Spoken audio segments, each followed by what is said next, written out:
See, the Bible is just a bunch of hood stories. It just depends on how you read it. Because we all had a friend group where two of the people in the group were secretly beefing. Now, if you don't know what I'm talking about, John and Peter, yeah, they definitely had some type of secret beef going on. It was more one-sided because John always had something bad to say about Peter, even though they both were part of the 12 disciples. I made a list. See, now, John had his own book in the Bible. And every time he talked great about himself, he made sure to talk bad about Peter.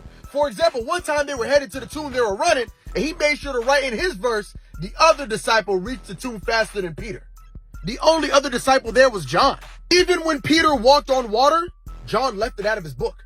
He talks about Jesus walking on water. He talks about the storm that day, but deliberately leaves out the fact that Peter also walked on water that day too. Now remember when that guard approached Jesus and Peter cut his ear off with the sword? Yeah, the only reason we know that is because John snitched. John is the only person in the entire Bible to name Peter as the person who cut the guard's ear off. Now, if you didn't know, Peter was the first to declare Jesus as the Messiah. You want to know who left that out of their part of the book? John.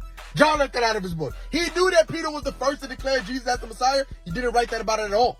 But when Jesus died and resurrected, John made sure to put in the book, I was the first to recognize Jesus off the shore. I knew it was him. And consistently throughout his book, he keeps referring to himself as the one that Jesus loved, as if Jesus didn't love anybody else. Listen, there's a whole bunch more. I'm just going to have to get to them next week.